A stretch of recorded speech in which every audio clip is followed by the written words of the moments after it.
क्या 300 सांसद चुनाव आयोग से अगर मिलना चाह रहे हैं तो उसमें आपत्ति क्या है?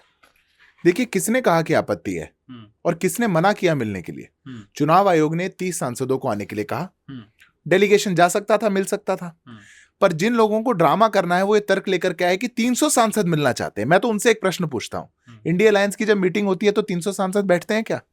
आपकी लीडरशिप की मीटिंग में तो 30 बैठेंगे, वहां निर्णय लेने वाले 30 बैठेंगे, और इलेक्शन कमीशन आपके हर पार्टी के लीडर को बुला रहा है। विपक्ष का हर पार्टी रिप्रेजेंट हो सकती है, वहां आप जाएंगे नहीं, क्योंकि मंशा कुछ और है।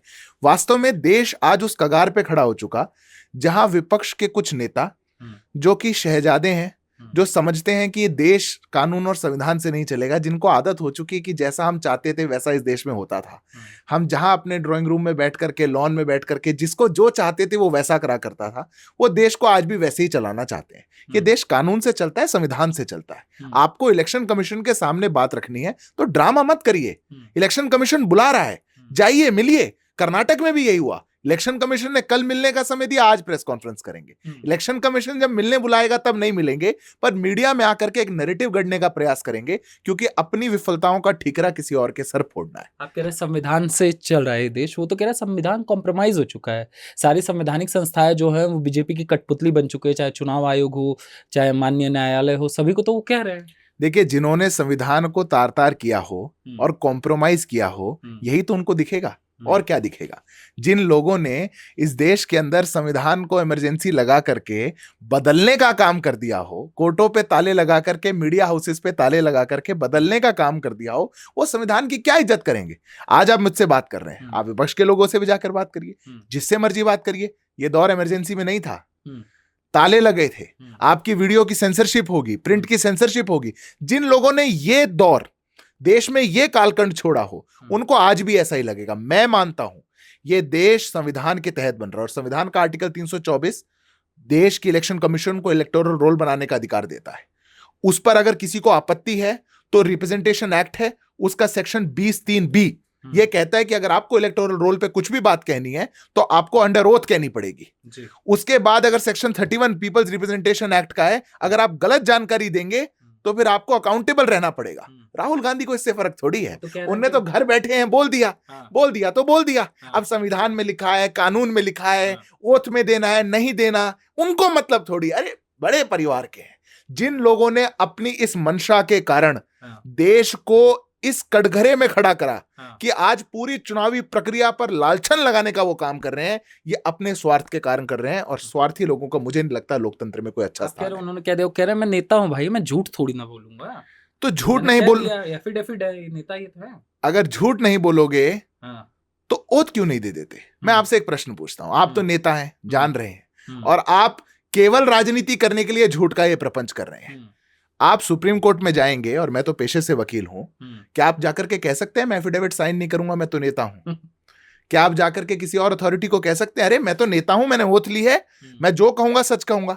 मैं फिर से दोहराता हूं, कानून है इस देश के अंदर, प्रक्रियाएं हैं कुछ चीजों करने की, पर जो लोग अपने बड़े बड़े आलिशान लुटियंस के बंगलों में, माताजी भी रहती हैं, बहन भी रहती हैं, खुद भी रहते हैं, और उन बंगलों से सोचते हैं कि ये देश मेरे नाना ने चलाया, मेरी दादी ने चलाया, मेरे पिताजी ने चलाया, जैसा मैं कहूंगा वैसा ये देश चलेगा। जिन लोगों का ये ख्वाब है, जिन लोगों की ये सोच है, वो ना संविधान की इज्जत कर सकते, ना कानून की इज्जत कर सकते। कानून संगत इस काम देश में हो सकता है, दूसरा कोई काम नहीं हो सकता। जी, एक पैटर्न दिख रहा है, लोग चर्चा कर रहे हैं सोशल मीडिया पे, एक पैटर्न दिख रहा है।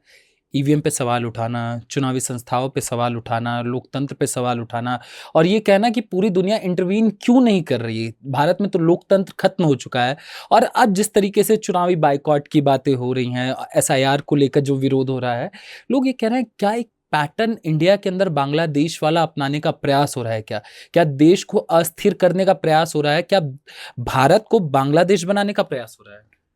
देखो, मुझे लगता है कि ये बहुत गंभीर प्रश्न है और दिल को चोटिल करने वाला प्रश्न है। एक पैटर्न मैं आपको बताता हूं, ये सब हो क्यों रहा है। 65 से ऊपर चुनाव कांग्रेस पार्टी राहुल गांधी के नेतृत्व में हार गई जी। कोई भी कांग्रेस पार्टी में यह कहने को तैयार नहीं है कि हमारा नेता कमजोर है, यह हमारे नेता का विफल नेतृत्व है जिसके कारण हम हार रहे हैं। अब चूंकि वो ये काम नहीं कर सकते, वो किसी को बलि का बकरा बनाना चाहते हैं। उसके लिए उन्होंने देश की सारी संवैधानिक एजेंसियां, इलेक्शन कमीशन, देश का संविधान, कोर्ट, सबको कटघरे में खड़ा कर दिया। कोई नेता पर आंच ना आने दे। और ये मैं आपकी बात से, जितनी वो गंभीर प्रश्न है, उतना ही डरते हुए एक नागरिक के नाते उसकी गंभीरता को समझते हुए कहता हूं कि देश को ठीक दिशा में लेकर के नहीं जा रहे। ये जो विपक्ष के नेता की भूमिका है या विपक्ष की भूमिका है, इसकी गंभीरता को विपक्ष को समझना पड़ेगा। आप अपनी विफलताओं को बचाने के लिए, अपने सर से ठीकरा हटाने के लिए आप बलि का बकरा जो आए उसको बनाएं, ताकि कोई ये ना कह दे कि राहुल गांधी के कारण कांग्रेस पार्टी हारती है। तो क्या कहा जाएगा? मैं आपको एक उदाहरण देता हूं। मैं हरियाणा से आता हूं। ये कहते हैं इलेक्शन कमीशन की गलती है। पिछले 11 सालों में हरियाणा में प्रदेश अध्यक्ष के अलावा कांग्रेस का एक कैडर नहीं है। कोई जिले का अध्यक्ष नहीं, कोई बूथ का अध्यक्ष नहीं, कोई पन्ना प्रमुख नहीं, कोई मंडल का अध्यक्ष नहीं। जिनके पास कैडर नहीं, जो अपना पार्टी नहीं बना पा रहे हो, कैडर नहीं बना पा रहे हो, जनता के बीच में ना जा पा रहे हो, जिनको जनता रिजेक्ट कर रही हो, जनता जिनको देखना पसंद ना कर रही हो, वो ड्रामा कर रहे हैं दिल्ली की सड़कों पे उतर करके और इलेक्शन कमीशन का नाम ले रहे हैं। शर्म आनी चाहिए। वो कह रहे चुनावी चोरी हो रही है। ऐसा कैसे हो सकता है कि एक पार्टी सत्ता में रहे, उसके प्रति एंटी इनकम्बेंसी ना जनरेट हो? उन्होंने कहा ना, तो 60 साल इनका परिवार सत्ता में रहा, तब कितनी चोरी हुई थी? तब तो किसी ने नहीं पूछा। नेहरू जी 16 साल प्रधानमंत्री रहे, इंदिरा जी 11 साढ़े 11 साल प्रधानमंत्री रही। किसी ने नहीं पूछा कि एंटी इनकम्बेंसी क्यों नहीं हो रही, आपने क्या चुराया है। पर यह पैटर्न दूसरा है। सोशल मीडिया पे एक वीडियो बड़ी वायरल है। जब राजीव जी चुनाव हारे तो कहने लगे बैलेट का कुछ चक्कर है, ये भाजपा वाले 8 से 12% पे चले गए, इनकी 40 सीटें कैसे बढ़ गई, वोटिंग परसेंटेज कैसे बढ़ गया। वो बैलेट पेपर पे प्रश्न उठाते थे। आज उनका बिटवा जो है ईवीएम पर प्रश्न उठा रहा है। समस्या कुछ और है। हमारे अलावा इस देश को राज कौन करेगा? ईस्ट इंडिया कंपनी तो चली गई, हमारे अलावा कौन है जो इस देश में आ सकता है या जनता को पसंद आ सकता है? एक गरीब घर का बेटा नरेंद्र मोदी नाम का इस देश को 11वीं इकोनॉमी से तीसरी इकोनॉमी बनाने ले जा रहा है, ये बात पसंद नहीं आ रही। इस देश को महाशक्ति दुनिया की बना रहा है, ये बात पसंद नहीं आ रही। ये जो सोच है, सोच गड़बड़ है, इसलिए ये बातें निकलती हैं। मगर वो कह रहे हैं देश में तो अभी प्रियंका गांधी बोल रही थी कमजोर प्रधानमंत्री, डरा हुआ प्रधानमंत्री, जो बस में चढ़ रही थी, कह रही डरे हुए हैं, कभी ट्रम्प से डर जाते हैं, कभी लगातार यही बताने का प्रयास हो रहा है। देखिए, जो जानते हैं कि देश का प्रधानमंत्री बहुत मजबूत है, जो जानते हैं कि देश का प्रधानमंत्री ऐसा है जिसको दुनिया के सबसे ज्यादा देशों ने अपना सम्मान दिया है, देश को दिया है, जो जानते हैं कि जो लीडर ऑफ ग्लोबल साउथ बन करके उभरा है, जो जानते हैं जो G20 भारत में करवाता है और धसक के साथ पूरी दुनिया के महान देशों को भारत में खड़ा करता है और महात्मा गांधी की मूर्ति पर उनको लेकर के जाता है, जो जानते हैं कि आज रशिया और श्रीलंका रुपये में ट्रेड को सेटल करने को तैयार हुए हैं, जो जानते हैं कि भारत की ताकत बढ़ गई है, वही तो कमजोर बुलाएंगे। और कौन बुलाएगा? कौन मजबूत था? मैं पूछूं फिर, अगर इतिहास में प्रश्न पूछूं तो अच्छा लगेगा। 93,000 सैनिक आपने पाकिस्तान के छोड़ दिए और आप 45 भारतीय सैनिक जो बंदी थे उनको ले नहीं पाए। उनके नाम मैं बताऊं? उनके परिवारों से जाकर के कांग्रेस पार्टी ने कभी पूछा ये कैसी डील हो सकती है कि 93,000 सैनिक हमने दूसरे देश के छोड़ दिए और 45 अपने नहीं ले पाए? वो लोग सड़ गए, उनके जेलों में मर गए, उनको शहीद का दर्जा नहीं दे पाए। हम प्रश्न पूछें, वो कौन था मजबूत प्रधानमंत्री जिसने अक्साई चीन को जमीन दे दी? वो कौन था जिसने यूएनएससी में भारत की सीट दे दी? कौन से मजबूत लोग थे? मैं तो ये पूछना चाहता हूं। आज भारत आंखों में आंखें डाल करके दुनिया में डंका बजवा रहा है तो इनको कमजोर लगता है। और आपके परिवार ने, आपके दादा नानाओं ने क्या किया, वो पूछा जाएगा तो बहुत कष्ट होगा। मत जाइए उतने इतिहास के अंदर। इस देश को आज एक महाशक्ति बनाने में देश के वर्तमान नेतृत्व आदरणीय प्रधानमंत्री नरेंद्र मोदी जी का बहुत बड़ा योगदान है। ये बात ये जानते हैं अपने मन के अंदर और जानते हैं, इसलिए उसको उठाना चाहते हैं, उसको कहीं ना कहीं कमतर करना चाहते हैं। जो ये प्रदर्शन है लगातार देखा जा रहा है, पहले धीमा विरोध था, फिर और बढ़ा, और अब ये प्रदर्शन लगातार उग्र होता हुआ नजर आ रहा है। देखिए, मैं तो एक नागरिक के नाते एक बात कहता हूं, आप सोल्यूशन पर आइए। बहुत हो चुका। 186 करोड़ इस सत्र का सदन का जो खर्च है वो खराब हो गया है। ये टैक्स पेयर का पैसा है, आपका है, मेरा है, आपका है, ये हमारा पैसा है।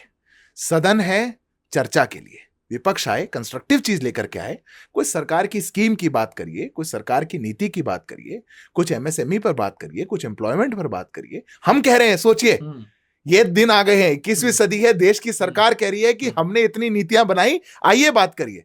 पर विपक्ष के पास कोई नीति नहीं है बात करने के लिए, उनके पास कोई स्कैम स्कैंडल नहीं है बात करने के लिए, उनके पास सरकार की कोई विफलता नहीं है बात करने के लिए, तो इलेक्शन कमीशन के पीछे गए। हो जाइए उग्र, कहां जाएंगे? देश को किस राह लेकर के जाना चाह रहे हैं? मैं कहता हूं बहुत हुआ। विपक्ष को जिम्मेदारी समझना चाहिए, और जनता भी उब चुकी है, जनता उब चुकी है, बार बार जवाब दे रही है, चुनाव दर चुनाव आपको समझा रही है, आप नहीं समझ रहे हो। सुप्रीम कोर्ट ने आपको कह दिया, जहां आप जीतते हो वहां सब कुछ अच्छा है, जहां खराब हो वहां चुनाव आयोग खराब है, तो आप नहीं समझ रहे। किसकी भाषा समझेंगे? अब तो मुझे लगता है कि इनके जो ट्रेनर बाहर बैठे हुए हैं, आका जो हैं, जब तक वो इनको इशारा नहीं करेंगे नहीं मानेंगे। आप कह रहे हैं कि जनता ऊब चुकी है। मनोज झा ने कहा कि जनता तो भाजपा सरकार से ऊब चुकी है बिहार में, और वो तो चाह रही थी कि इस बार एक बड़ा बदलाव हो, मगर यहाँ तो जनता सरकार को चुनती, सरकार ने खुद ही अपने जनता को चुन लिया, और एक एलीट वोटर का वर्ग बनाने का प्रयास इस देश के अंदर हो रहा है, जो अपनी भावनाओं को सत्यात्मक करने के लिए सरकारों को चुने और सरकारों को बनाया जाए इस देश में, और गरीब और पिछड़ों को वोटिंग के अधिकार से खत्म कर दिया जाए। देखिए, मुझे लगता है ये सब झूठ और प्रपंच है, और इन पार्टियों को गरीबों की और पिछड़ों की बात नहीं करनी चाहिए।